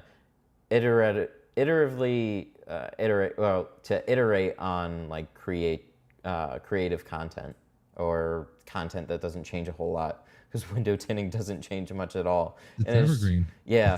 Yeah, most of Always. it's evergreen. So you're trying to be creative with evergreen content. It's very, very difficult. So that's where you get into the memes. You got to go with like Amazon, Walmart, shit like that. Stuff that people are actually using in mass, or at least is somewhat intriguing. You know, because there's so many professional videos out there. And I thought that was the thing to do. And for a little bit it was. But I don't think it's really the thing to do anymore. Not in, like... And I wanted that balance between trying to still teach and still like, hey, if you watch the channel, it's not all just jokes and silliness and, you know, goofing off with whatever. Like, you know, I still love that this is somewhere people can go and they can figure out how to tint, because they can go make a living for themselves now. That's really empowering. So, doing that and like just keeping that with video, like, it's just, I don't know, I can't seem to figure it out. You know what it reminds me of is like, because I've been trying to shoot more video because there's other people shooting video, and I'm like, I'm still doing the live streams, but I still want to do video. And but I've been very I guess it could be interpreted a lot of how like Casey Neistat used to do his videos. Yeah, he'd go in, he'd do a time lapse, he'd talk, he'd do this, he'd do a time lapse, and it change scenes. Like, it's very simple, straightforward, straight to the point. He doesn't have like, you know, like Peter McKinnon came in with crazy B-roll sequences, and then that was really hot. Everyone wanted crazy B-roll sequences, but like Casey Neistat just like, here's a time lapse, switch scene, you know, and let's talk about this, switch scene, but still keeping like that three-part act, you know, of storytelling, you know, a beginning, a conclusion, you know, setup, conflict, conclusion, and whatnot. And I think that's where I've been focused more with video. It's like, I'm just taking a video, I'm shooting video, I'm trying to keep it in chronological order, just put it together as much as I can. And it's more of just like getting more content out, and it is what it is, and stop being so picky about the shit. Stop being so picky about it. Yeah, and that's tough to do. When you watch other YouTube, you just want to make yourself better, but it's definitely not the necessity for YouTube. Maybe in the future, maybe when I have you know, 100,000 subs, and maybe when I have an editor, you know what I mean, and a videographer. Like, there's some people out there right now that are crazy. They're like, you know, they have videographers and their own editors and all kinds of other stuff, and they're literally just showing up and doing their job and having some, you know, when you're like me or you and we're a one-man show and we run everything by ourselves, you know, we have to shoot the videos, set the lighting, set the audio, do the editing, do all the technical shit, figure out all this that you see, You know, Take doesn't some of make that. it any easier. Nope. Should hire a producer, editor, or something like that. I Right? don't even know where to go for that. I guess maybe Fiverr. Fiverr, I right? have no idea. But you get to spend a lot of money on Fiverr. I mean, you can. I hear periodically here and there about, you know, how we had the your stepdad had the programmer from India for the website, right? Right, Like right, right. I don't know how he found that guy. I have to Don't imagine either. there's a marketplace of some type to go to for finding help like that. But it's actually pretty common to see people hire help out of the Philippines, India, and other countries like that. Like it's very, very common for smaller creators to do that. The, I didn't the know more I that. pay attention to like you, well, if you just consume a lot in the background, you just like on podcasts and stuff like that, you pick up some of those little things. They'll almost gloss over it sometimes, and it's just like, oh wait, that's how they're getting all this shit done. Oh, okay, that How makes much is it? sense. That's what we need to do. We need to get other people, like just double team an interviewer. Like, hey, we're both on. Here we go. Let's talk to someone else. Oh, but one other thing. Oh, this kind of goes back into like content creators and all that kind of shit. I love that. Harris Heller is one of my favorite creators with some of this shit. Right.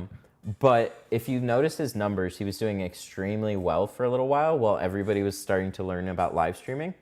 Yeah. And then some of his more recent videos, like they're hit or miss. They're still not bad. His channel has gone up significantly.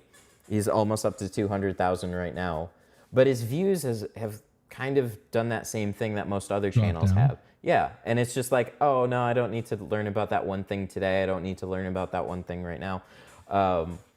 So, in like, I was wondering where he was gonna go, because what happens with a lot of people, and that's where I'm going with like a lot of my videos. It's like you go up to a certain point, if you taper off, where are you ultimately taking your viewership, your subscribers? Like, what are you doing with it?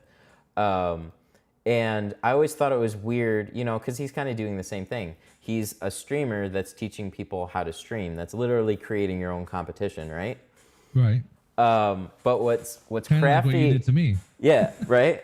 But what's crafty about what the fuck he did is he was big into music, and like he started out as a music creator back in the day, and then music took a big hit, and they saw all their views decline and stuff like that, and then he basically had to start from scratch. He started from scratch with the streaming / gaming channel. Yeah. And built that up over the period of like I think 3 years. I think he's been doing this for at least 3 or 4 years with this channel in particular.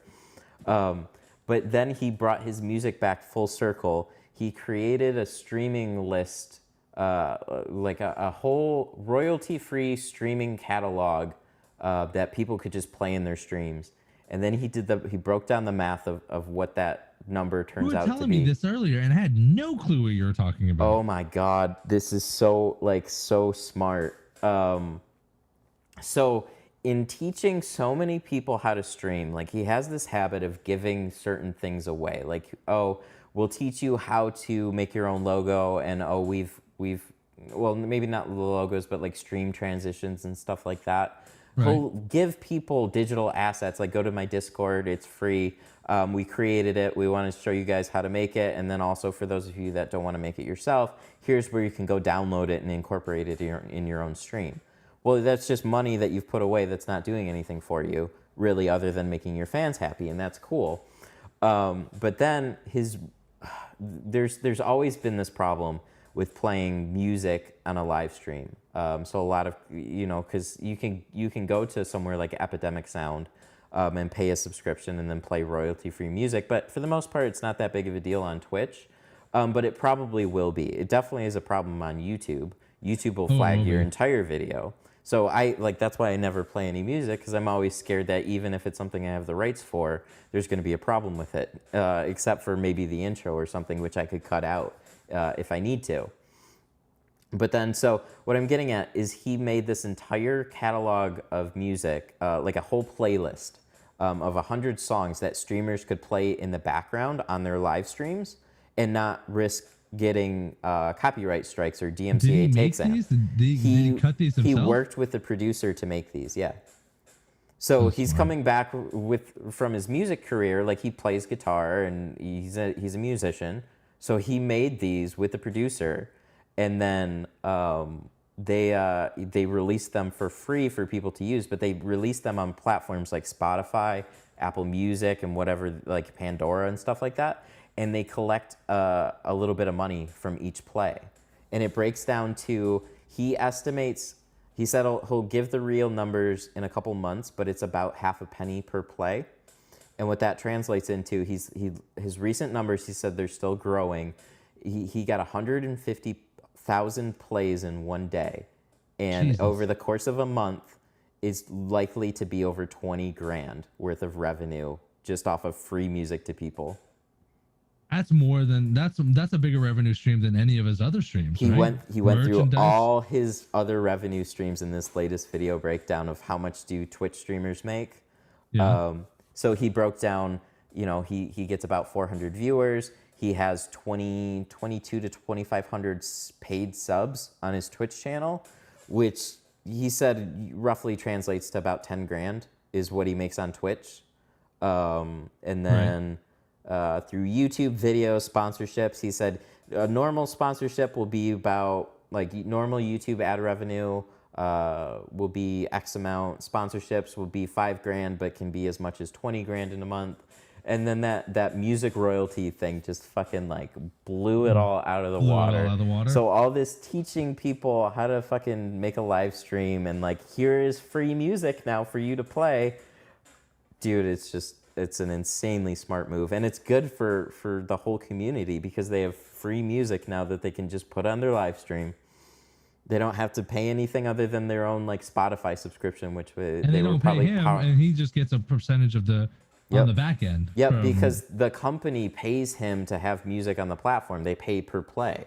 So if you're a small artist and you're only getting a couple thousand plays, you're not making hardly anything. Just like small YouTubers, they put the content on the platform, and then when they get some views, they make a little bit of money. But if you can get a lot of people playing your music, then you're making really good money. Really, and that's exactly what he's doing. Oh my God, it was like genius, fucking mind-blowing shit right there. That was Nestor so good. Auto Repair says the two best Tintin persons are here. Thanks a lot. Learned a lot from you guys. Appreciate it. Oh, dude, Nestor. thanks, man. Yeah, I really appreciate that. You know, it's funny that you bring up music and things like that, because Twitch, even though it's like this massive, right? Mm-hmm. It's, you know, tiny compared to YouTube, right? Yep. Tiny, right? Yep. I have an Epidemic Sound subscription, right? So all my music, I have music playing right now in the background. No worries, no problems, because I can't play the radio, and you need to have music or else sometimes shit's boring, right? I have a little bit of music playing in the background right now just to kind of spice it up and whatever. Yeah. I used to go to YouTube channels that were called like what was it, royalty free music and no copyright music and stuff like that.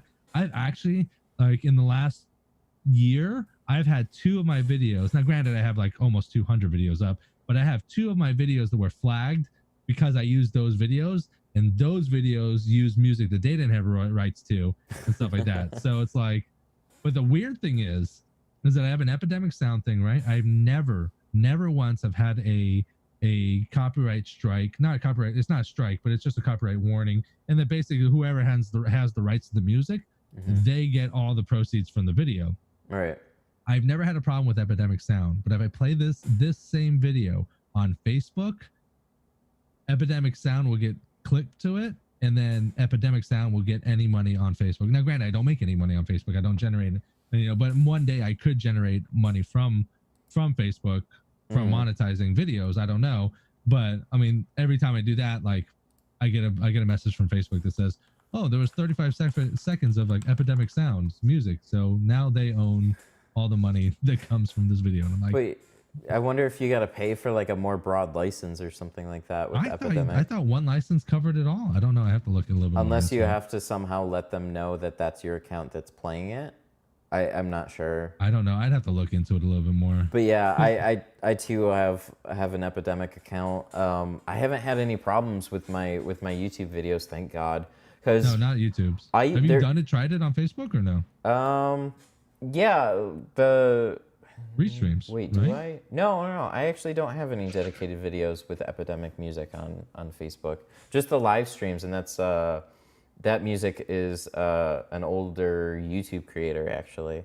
That I bought the rights for that music to use in any videos too. You know what I'm fixing to do? What? Stupid. I'm gonna get a playlist and download it on my phone, and then that way, if I'm ever shooting videos and I kind of want to throw something in the background, like I will be playing like Epidemic sound music. Dana Reyna, thank you for the $4 super chat. Oh, Daniel Reyna back. What's going on, baby? And this is weird. Like I went down to like, I went down and like my viewership has like doubled in like 5 minutes, and I'm like, I haven't done fucking anything different. We've been going for a little bit. We've been going for almost 2 hours now. Really? Has it been that long? An hour and 40 already. Oh damn! Right. Well, we're probably gonna have to wrap things up soon then. Wifey's gonna get you. Yeah, I gotta look at my analytics too, because I think I monetized my tint stuff page on Facebook. And I don't know, there were some funny guidelines for even trying to get that much, but the live streams got me there because they were very interactive. They're very interactive and shareable, and that's what really made it happen very quick, because most of the stuff that I posted on Facebook just dies very quickly. Right? What can you look into your analytics on last week's live stream with you and me? What do you see on YouTube? Yeah. Yeah. Are people interested? Yeah, I probably have to change this live because it looks like you're dead. I mean, granted, I can tell you right now, it's not as interesting. No. No. Well, is it because it's demonetized? And so it's not spreading out, or no, I don't know. But by the general reaction from just the sheer number of eyeballs right now, even there's just a less interest in it. It's like, are we wasting our time? Nah. I got so much other stuff that I'm doing too. It's like, this is just fun. Right? No, you're gonna love this. What? I lost 11 subs on our last live stream. Oh no. How do you find that way? Where do you see that? You just go to the video and click on analytics, and it'll say views, watch time, subscribers, and it'll tell you how many people came through. Oh, it's got one of the lowest click rates. Oh. That makes them feel great. That's my bad. Oh, super and chat. We've been going for twice as long. David, thank you so much for the $2 super chat. That's for all the great content. Learned a lot. Dude, thank you so much. I really appreciate that. You're welcome. Yeah, we're going to keep this train going. This is always a lot of fun. But yeah, video analytics are hilarious. But so I'll say I've noticed from my own viewing habits, you get like, there's like a weird attachment with the creator. So this goes for any channel that I've watched. Whenever you have a new face on the channel, in a thumbnail, in the video, or they do the video entirely, there's way less interest overall. You almost have to have a long introduction for that person. And there's like a fair amount of people that know you in the community. Like, it's a pretty small community overall. But that just, it translates a lot into videos. So like, there's the live streamer that I watched, he would have on Ethan Evans, who's an Amazon VP. And that's like a really cool guy to have on your show, right? But it's just like, I don't know who he is. I don't feel like watching them talk. Is basically how I felt. You are streaming this on Facebook. I was wondering. Yep, we're going a few different places. So it's really just about training the audience, almost in a way, to be blunt about it. There's like got to be this long introduction. And I've heard Linus Tech Tips talk about this a lot too. Now they can start having other hosts on their videos, but they don't perform as well, generally speaking. People are there for Linus. And the way that he introduces a new person into, Oh, subscriber. Welcome. New sub. Cool. But the way they Wait a minute. Your camera angle is different than mine. what? The one I'm seeing. Oh, is it? Yeah. Oh, I don't know why. You're on Facebook. You're like facing the camera. I don't know. Maybe, I have to go check it out. Yeah, I don't know. I don't know what the difference would be. I figured that like on the YouTube, like through my YouTube subscribers and things like that, like they're not as engaging as like the Facebook groups are, like because they're all 100% tinters. I thought like I was curious on like how many people would be viewing that and whatnot. So yeah, it's interesting. I figured there'd be a little bit more, but maybe everyone just hates us. No, like all these fucking guys. We're tired of seeing these guys. So I'd say there's like, it's funny. There's like 3 steps. The just goofing around in the garage, that was far less audience than what I had with that car on yesterday. When I did that car live stream, we had over between both platforms, we had like 45 on Facebook and we had 90 at peak on YouTube, which was just crazy. Yeah, it's a good amount. And there's plenty of live streams where, like, you know, I did a couple before that. We were torching the windshield and then we were learning how to shave a top edge. They just didn't do near as well. They were probably like in the lower 30s or something like that. But yeah, it's just like how some of this goes. It's like making a YouTube video, how to do this, how to do that, Walmart window tinting. Like there's just different levels to like content. And with even in the same subject. Right. So some things just tend to do a little bit better than others. Having a conversation, I don't know. I think you can build into it, kind of like the WAN show, if you've ever seen that on Linus Tech Tips channel. No, I haven't seen it yet. But they put out daily videos, and every Friday, instead of putting out a daily video, they'll do a live stream, and they've been doing this every Friday for at least the past 5-6 years, probably ever since they were a channel. They've been doing every Friday at the same rough time in the afternoon. They'll go live, and they'll have, I'm looking through their stats right now, 1.3 million, 2.6 million views, 1 million, 1 million, and on their live streams, they're usually like 400,000 views total. So like significantly less. Still good because they've been doing it for so long, but it's just a different thing altogether. So I'm gonna replay. I had a super chat here. Let me want to replay. I don't know if you can hear it. I think you're going to hear it now. Hold on. Oh yeah, I can hear that one now. Mr. Auto Repair super chatted $10. Not much, but you can get a cheeseburger. Not much, but you can get a cheeseburger. Oh, that's great. Nestor Auto Repair, definitely appreciate it. Thank you very much, sir. Thank you very much. Yeah, I like that now because you got to go through Stream Elements for that. Like I thought I had to go through some crazy stuff with cheap speech to chat. No, you can change that in Stream Elements so that like because I wanted to do that for when I'm in the shop and someone super chats. Yeah, I don't know. I can't hear it. It all sounds the same to me, or it doesn't pop up at all. So the restream is nice because they'll tell you it's a super chat, which is cool. But yeah, I noticed that with speech chat, it doesn't do that. It doesn't differentiate at all. Yeah, I keep saying I'm gonna be looking into Restream, and I'm like, yeah, you know, but I'm like, I got a van to worry about. I got other stuff I gotta float now. I know. For the time being, and I'm like, shh. Yeah, it's an extra 50, but it lets me stream on up to 4 different places. So I don't know. We'll see. Oh, if I can make 50 extra bucks. Does Facebook have a super chat? No, and that's the thing too. Even when you're streaming on Facebook and stuff, it like you lose that super chat ability. There's actually, if you're a gaming channel, then you get those perks. Oh, we just got another one. Waylon with the $10 super chat. Learned a lot. Dude, thank you so much. Hey, I really appreciate that. Nice. Dude, that's awesome. I'm trying to see if I can catch it. Yeah, like you lose all that, like any type of support from viewers. on Facebook, unless you're a gaming channel. For some reason, they separate gaming into something different. I wonder if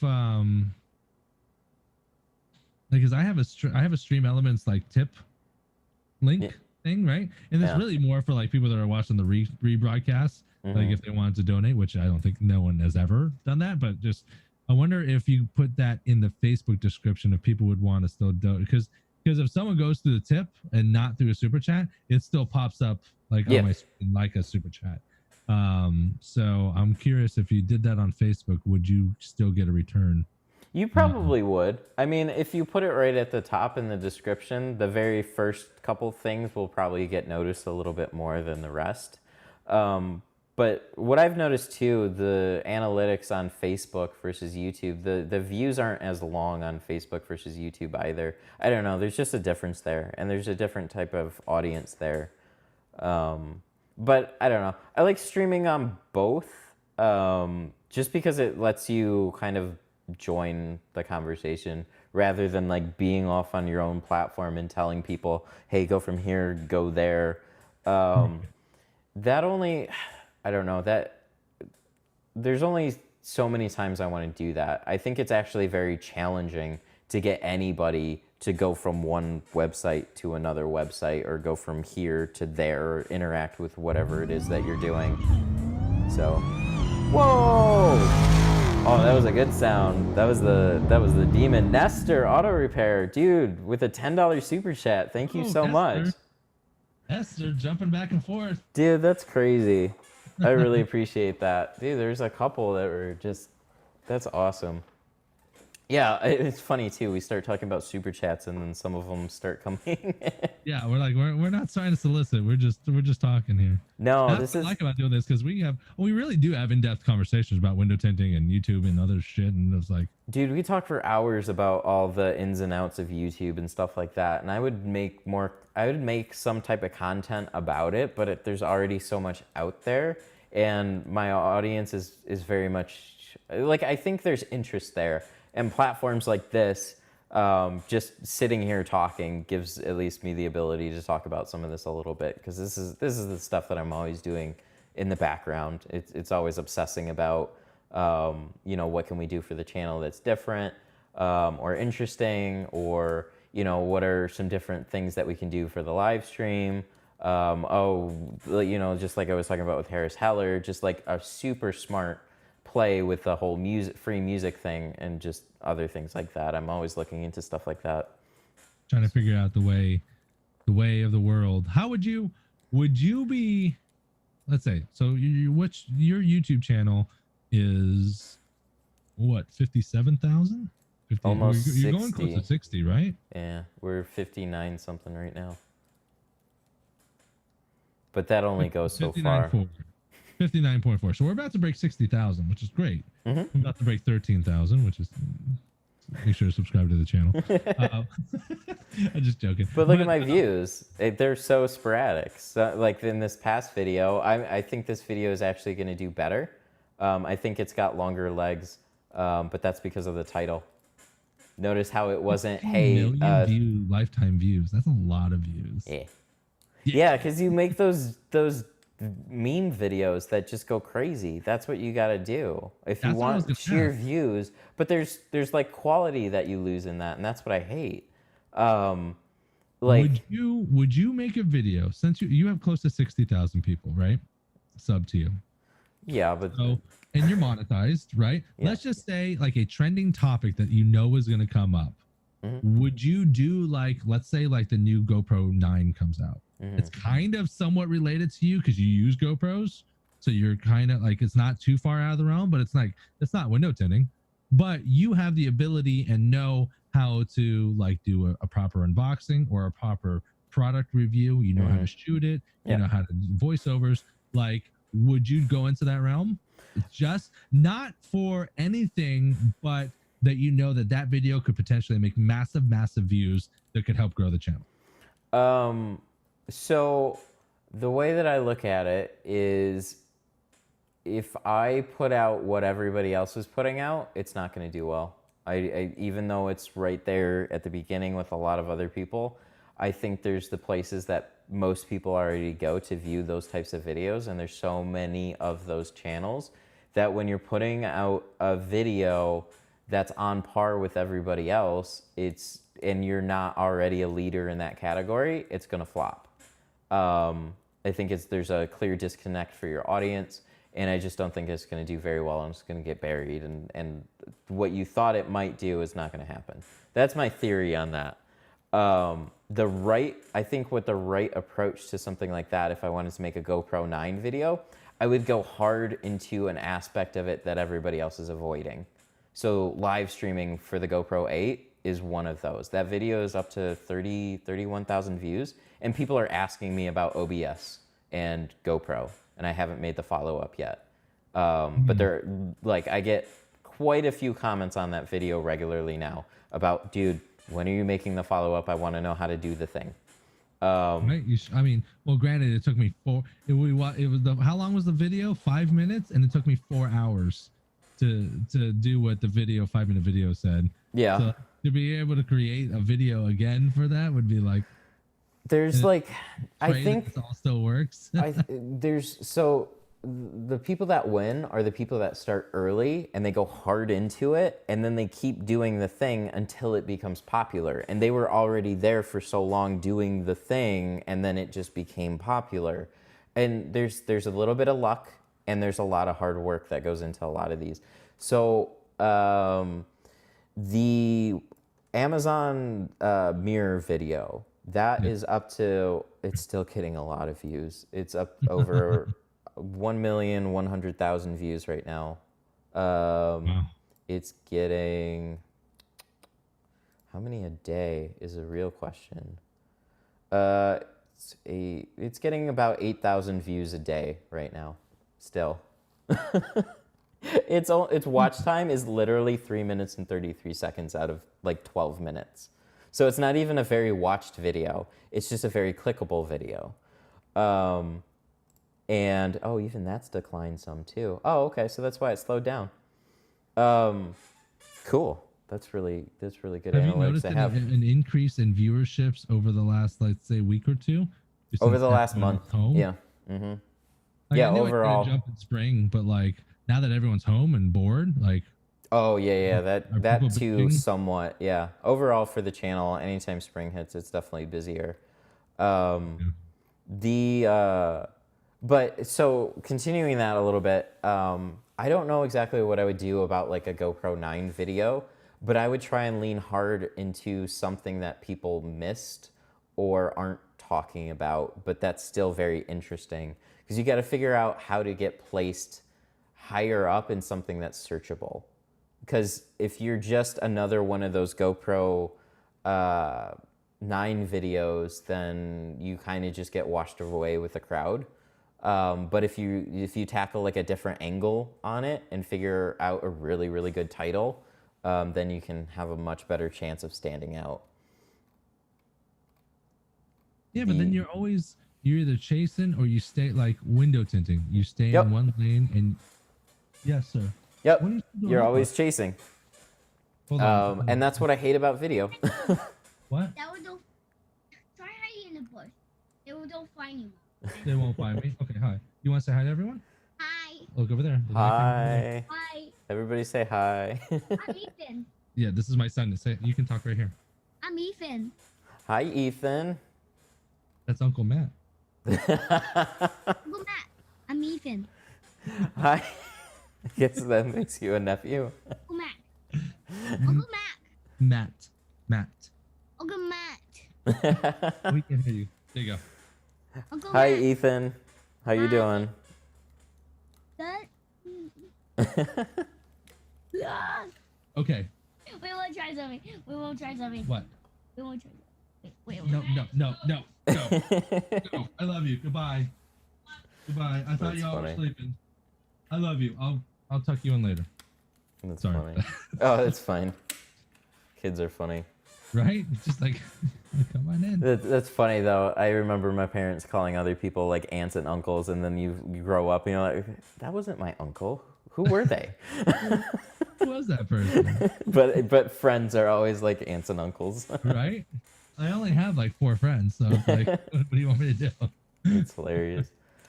But yeah, so like you said, you're always chasing with video and stuff like that, and that's what I don't like about video anymore. It's really helpful as an educational tool, and it's good when you're trying to learn something. And like it's entertainment. Video is never going to go away. I think it's still going to be the clear leader over something like a live stream. But there's just something very different about live streaming and something a lot more secure about doing live streaming instead of just video content. Because I can run off of, like, this stream is a clear example versus my last video, right? So if I dive into just some brief revenue here, wherever that went, this tab right here.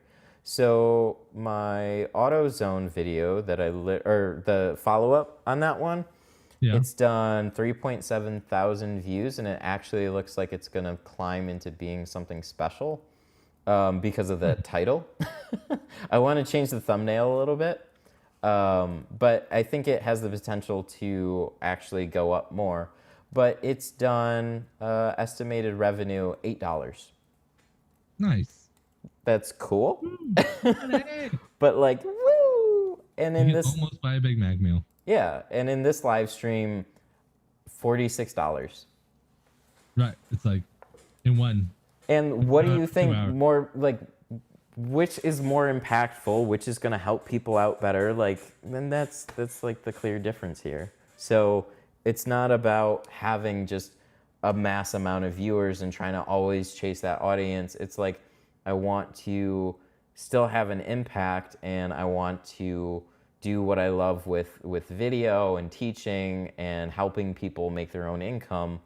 And then you get a clear more amount of support through doing live streams and stuff. And I think a big part of that is just the way that YouTube enables you to actually make money through your live streaming and interaction versus video. Video you just put up there and it's done, right? Unless you can somehow grow a Patreon crowd or something like that. But yeah, live streaming is much better for me. All right. Well, I mean, we have now broken the 2-hour mark. Okay. We can. People really didn't like us before. They're really gonna not like us now. Oh, we still got 15 people on my side. There you go. I got a nickel on mine. Oh, that's fine. A lot of people too will go back and like re-listen to things when they have time to. Oh, real story, real talk. That's what I do all the time. People might not be able to watch my streams, but then we'll rewatch them the next day or next morning, like a podcast. Yep. I'm like, oh, okay. I do that all the time, especially with like with live streamers that I like, because they literally produce like 4 to 6 hours worth of stuff. Or they'll be talking or whatever, and then I'll just have it on while I'm working. I always have something on while I'm working. So yeah, I listen to all this stuff later. I need to start being able to pick content out of the live streams that I do. You know, like take 3 minutes out of this conversation about what we talked about, what we learned, and where are the points that like try and turn it into like watchable clips or something like that. The last live stream that I did, I had that in mind for some of it, but I still, it's not right yet. What? Like the snap shrinking? Yeah, something like that. I actually did that today on the CLS video. Oh, nice. No, I didn't shrink the CLS video. I did it on 2 cars before that, and I was like, oh shit, this works. Okay. Yeah. So. Yeah, so I want to go into it with like a clear topic of something I want to cover about a specific car or that specific car that I'm doing a stream on, and set that second camera up ready to do a video and literally shoot a video on the fly and then take out the footage afterwards. I still have to work out a couple technical things with that, like how to separate the stream overlays and record the video separate. Not quite sure how to do that, but I'll figure it out. Would it matter? Why don't you just? I don't think it would be terrible. But it's very un-YouTubey to have Like like your YouTube? stream overlays going, and then when you're making cuts and stuff like that, they're gonna be changing in a little bit. It wouldn't be devastating, but Maybe turn off the overlays. Like here, hold on. Like oh, right now, and then just turn off the overlays and be like, now we're shooting a video. And then turn it back on. Oh, that would be good. Cause we're gonna be going into video mode anyways. I'm gonna tell them, hey, I'm gonna be shooting a video or something like that for the particular spot, and then I'm gonna do it, and then they can watch it happen. Exactly. And then when you scrub through the footage, you can look for where there is no video, where there is no overlay, and then that would be a visual cue. Yeah. Oh, I like that. That'll be good. Yeah, I'm gonna do that. I'm just gonna turn off the overlays and then have it record to the computer still. Okay, cool. Boom. Thank you. Genius. Because I mean, we could always try and polish it up later and make it less or more seamless or whatever. But that's after we kind of do some tests, like trying to make a video while I'm live streaming, which I think is like riding a unicycle while you're juggling and window tinting at the same time, right? That's what's like. Just keep adding onto it. Smart. Yeah. How many things can we do out of one thing? How hard can we squeeze this fucking lemon to make as much lemonade as possible? Oh my God, that client. I know we got to wrap up. That client was coming in yesterday, and I'm like frantically trying to sort out the bugs with the GoPro to get it to connect to the computer because it just wasn't happening. And I'm just like, oh no. And then I fire up the computer, and then my B camera just decided not to show up. So then I had to restart it again and then separate my audio and go through. Oh man. But we all got it. We got it there. It worked. Oh man. That's it was the great. nightmare. When you hit go live and then shit starts going askew and you're like, fuck. What do I do now? I can't restart my computer. I got a live stream going. Yep. That's the end. That's when you just got to embrace whatever chaos you have right now. It's like, all right, I guess we're rolling with this. Right? Yep. I did get a third GoPro. I mean, not GoPro. Wow. I did get a third GoPro battery. Remember, I've been saying for weeks and weeks, probably months, close to, that like I need a third battery, and now I finally have a third battery. I don't have a cool charger like you do. Just get one of these. Yeah, where the hell did you get Okay, that? so the GoPro, oh man, see, this is where we keep going off into tangents, right? When we say we're going to end and then we don't. So real quick, this was like 15 to 18 bucks, I think, on Amazon, and it's way better than the GoPro one. So this holds 3 batteries and USB-C on the back, so it charges all of them at the same time. And it'll give you a little LED indication on the ones that are dead and the ones that are charged. So you know which ones are good to go. And it's also got an SD card reader in it too. What is the reading for? What is that for? So you can take out the card out of the GoPro, pop it in here, and just plug this into your computer and read all the footage. I got you. Yep. Does it charge all 3 all at once, or does it charge one and then charge the next one and then charge the next one? I think it tries to evenly distribute it, or it'll shut one of the, I've noticed it's shut one of them off if it wasn't powered up enough. So if I have it on my laptop charger, it'll have all of them charging at the same time because there's more power. But if I just plug it into like the 5 volt on the computer, I think it'll only light 2 of them up at a time. But yeah, this thing's been awesome. And I just go one through after the next. I actually have 4 GoPro batteries. Well, I had 2 for the longest time, and I think I figured out that when I use the Apple charging box, it's a much faster charge, a better quality charge. Like I was using like a Samsung knockoff plug to USB port, and I noticed that like it would barely get to 70% after like an hour. Right, and I did with the same battery using the iPhone box plug. It went to 100%. Yeah, you got 1.1 amp, 5 volts on the little cell phone chargers, and then they're more like geared to be tablet chargers.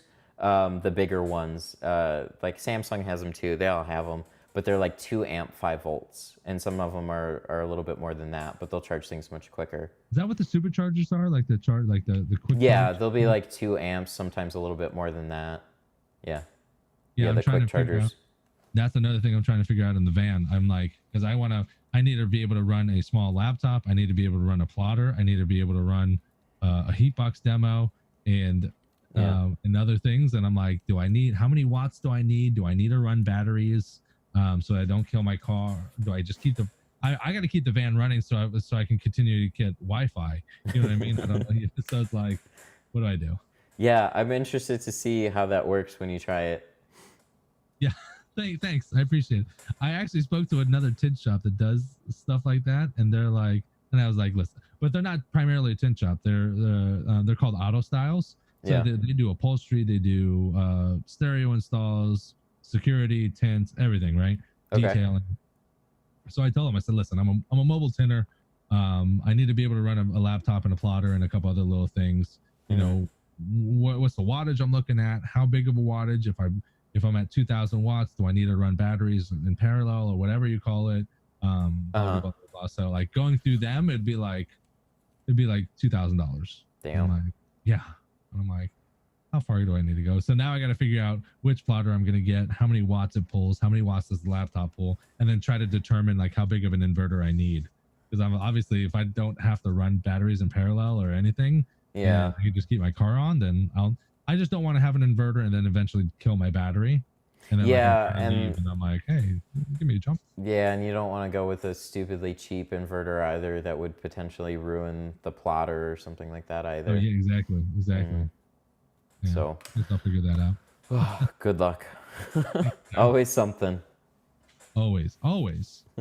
Shit. I'm just gonna have to. You know what I'm gonna do? I'm gonna have a power strip.